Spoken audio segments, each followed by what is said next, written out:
14 फरवरी 2019 एक ऐसी तारीख जो शायद ही कोई भारतीय भूल पाए। ये वो दिन था जब पुलवामा में एक आतंकी हमले ने पूरे देश को झकझोर कर रख दिया था। लेकिन ये सिर्फ एक हमला नहीं था, इसने हमारी सुरक्षा नीति को, हमारी सोच को हमेशा के लिए बदल दिया। तो आज हम इसी घटना की गहराई में उतरेंगे और समझने की कोशिश करेंगे कि कैसे एक दिन ने सब कुछ बदल दिया। तो इस पूरी कहानी को ठीक से समझने के लिए हमने इसे 5 हिस्सों में बांटा है। सबसे पहले बात करेंगे कि पुलवामा में हुआ क्या था, उस हमले की पूरी सच्चाई जानेंगे। फिर देखेंगे कि हमले के फौरन बाद क्या हुआ, देश में और दुनिया में कैसी प्रतिक्रिया हुई। इसके बाद आएगा भारत का जवाब, वो बालाकोट एयर स्ट्राइक जिसकी गूंज दूर तक सुनाई दी। और फिर हम ये समझने की कोशिश करेंगे कि आखिर ये घटना एक टर्निंग पॉइंट क्यों बन गई। और सबसे आखिर में हम इसकी विरासत पर बात करेंगे कि आज भी ये घटना हमारे लिए क्या मायने रखती है। तो चलिए शुरुआत करते हैं उस दिन से, उस पल से जब सब कुछ बदल गया। हमारा पहला पड़ाव है पुलवामा हमला, एक ऐसी त्रासदी जिसने देश की चेतना पर एक गहरा जख्म दिया। यह हमला हुआ था जम्मू श्रीनगर नेशनल हाईवे पर। देखिए, ये कोई आम सड़क नहीं है, ये इस पूरे इलाके की लाइफलाइन है, जीवन रेखा। यही वो रास्ता है जो कश्मीर घाटी को बाकी देश से जोड़ता है। बहुत ही संवेदनशील, बहुत ही महत्वपूर्ण, और हमलावरों ने इसी नस को पकड़ा। और तारीख 14 फरवरी 2019। विडंबना देखिए, एक ऐसा दिन जिसे पूरी दुनिया में प्यार का दिन माना जाता है, वो भारत के लिए हमारे बहादुर जवानों के बलिदान और एक गहरे दर्द की कहानी बन गया। हमले का निशाना कौन थे? सीआरपीएफ के जवान, यानी सेंट्रल रिजर्व पुलिस फोर्स।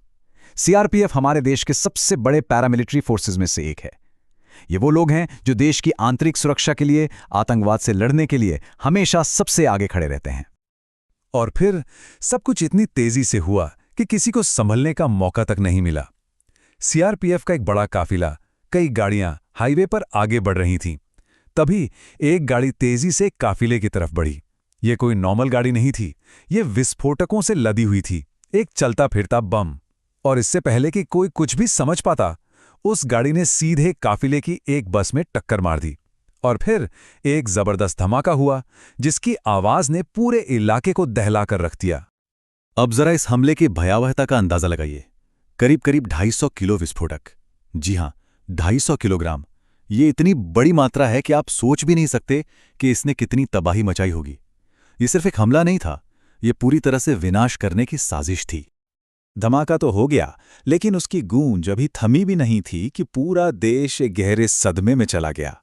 तो अब हम अपने दूसरे हिस्से पर आते हैं, देखते हैं कि इस हमले के बाद क्या हुआ, और सबसे बड़ा सवाल, इसकी जिम्मेदारी किसने ली। इस हमले में जो सबसे बड़ा नुकसान हुआ वो था हमारे जवानों का। हमने अपने 40 बहादुर सीआरपीएफ जवानों को खो दिया। ये सिर्फ एक नंबर नहीं है, ये 40 परिवार थे, 40 जिंदगियां थीं, 40 कहानियां जो हमेशा के लिए अधूरी रह गईं। और इसी वजह से इसे कश्मीर में हमारे सुरक्षा बलों पर हुए अब तक के सबसे घातक, सबसे बड़े आतंकी हमलों में से एक कहा जाता है। इसने साफ कर दिया था कि दुश्मन किस हद तक जा सकता है, और अब भारत को अपनी रणनीति पर नए सिरे से सोचने की जरूरत है। ज्यादा देर नहीं लगी, हमले की जिम्मेदारी ली पाकिस्तान से ऑपरेट करने वाले आतंकी संगठन जैश-ए-मोहम्मद ने। लेकिन जो बात और भी ज्यादा चौंकाने वाली थी वो ये कि हमलावर कोई बाहर का नहीं था, वो पुलवामा का ही एक लोकल लड़का था, आदिल अहमद डार। मतलब ये साफ था कि आतंकवाद की जड़ें कितनी गहरी और कितनी खतरनाक हो चुकी हैं। और जैसे ही ये खबर फैली, पूरे देश में जैसे आग लग गई। हर शहर, हर गांव से सिर्फ गुस्सा और दुख की तस्वीरें आ रही थीं। शायद सबको याद होगा, लोग सड़कों पर थे, हाथों में मोमबत्तियां और तिरंगा लिए अपने जवानों को श्रद्धांजलि दे रहे थे। ऐसा लग रहा था जैसे पूरा देश एक साथ एक ही दर्द महसूस कर रहा था। इस गम और गुस्से के बीच अब एक ही सवाल सबके मन में था, भारत अब क्या करेगा? क्या हम बस बातें करेंगे या इस बार कोई ठोस कदम उठाया जाएगा? जवाब मिला, और वो जवाब था एक बहुत बड़ी सैन्य कार्रवाई। तो अब हम आते हैं अपने तीसरे हिस्से पर, भारत का जवाब, बालाकोट। भारत ने इस बार कोई लाग लपेट नहीं रखी। सीधा आरोप पाकिस्तान पर लगाया गया। कहा गया कि जैश-ए-मोहम्मद जैसे आतंकी संगठनों को पाकिस्तान ही पनाह देता है, उन्हें सपोर्ट करता है। अब दोनों देशों के बीच तनाव अपने चरम पर था, और ये कोई छोटी बात नहीं थी, क्योंकि ये दोनों देश न्यूक्लियर पावर हैं। पूरी दुनिया देख रही थी, सबकी नजरें भारत पर थीं। सवाल यही था कि क्या भारत सिर्फ डिप्लोमेटिक प्रेशर बनाएगा या इस बार कुछ ऐसा होगा जो पहले कभी नहीं हुआ। हर कोई बस इंतजार कर रहा था, सांसें थामकर। और फिर भारत ने जवाब दिया, एक ऐसा जवाब जिसकी शायद किसी ने कल्पना भी नहीं की थी। रात के अंधेरे में भारतीय वायुसेना के फाइटर जेट्स ने बॉर्डर पार किया और पाकिस्तान के अंदर बालाकोट में बैठे आतंकियों के ठिकानों पर जबरदस्त बमबारी की। टारगेट एकदम क्लियर था, जैश-ए-मोहम्मद के वो ट्रेनिंग कैंप जहां से पुलवामा हमले की साजिश रची गई थी। देखिए, ये सिर्फ बदला नहीं था, ये एक साफ संदेश था कि अब भारत आतंकवाद को उसकी जमीन पर, उसके घर में घुसकर मारेगा, चाहे इसके लिए सीमा ही क्यों ना लांघनी पड़े। बालाकोट एयर स्ट्राइक ने वाकई सब कुछ बदल दिया। ये सिर्फ एक मिलिट्री ऑपरेशन नहीं था, ये भारत की काउंटर टेररिज्म पॉलिसी में एक बहुत बड़ा, एक ऐतिहासिक बदलाव था। तो चलिए अब अपने चौथे हिस्से में यही समझते हैं कि आखिर ये एक टर्निंग पॉइंट कैसे बना। देखिए, पुलवामा से पहले भारत की पॉलिसी ज्यादातर डिफेंसिव हुआ करती थी, मतलब हमला होता था तो हम उसका जवाब देते थे। लेकिन पुलवामा के बाद ये पॉलिसी बदल गई। भारत ने एक आक्रामक, एक प्रोएक्टिव रुख अपनाया। अब इंतजार नहीं करना था, अब दुश्मन के घर में घुसकर मारना था। और इसीलिए इस घटना को सिर्फ एक त्रासदी नहीं बल्कि एक स्ट्रैटेजिक शिफ्ट के तौर पर देखा जाता है। तो इस पूरी घटना से हमें क्या सबक मिला, इसकी विरासत क्या है? चलिए अब अपने आखिरी हिस्से में इसी पर बात करते हैं।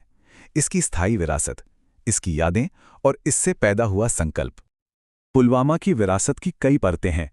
सबसे पहली, ये हमारे बहादुर जवानों के सर्वोच्च बलिदान का प्रतीक है, जिसे हम कभी नहीं भूल सकते। दूसरी, ये हमें लगातार याद दिलाता है कि राष्ट्रीय सुरक्षा को और मजबूत करने की कितनी जरूरत है। और तीसरी, ये आतंकवाद के खिलाफ भारत की लड़ाई का वो निर्णायक मोड़ है, जहां हमने अपने दर्द को अपनी ताकत में बदल दिया। तो अगर पूरी बात को संक्षेप में समझें तो एक दर्दनाक हमला हुआ जिसमें हमने 40 जवानों को खो दिया। इसके जवाब में बालाकोट में एक जबरदस्त एयर स्ट्राइक हुई, और इसकी विरासत ये है कि इसने भारत की सुरक्षा नीति को हमेशा के लिए बदल दिया। एक ऐसा सबक कि देश की रक्षा के लिए किसी भी हद तक जाना पड़ सकता है।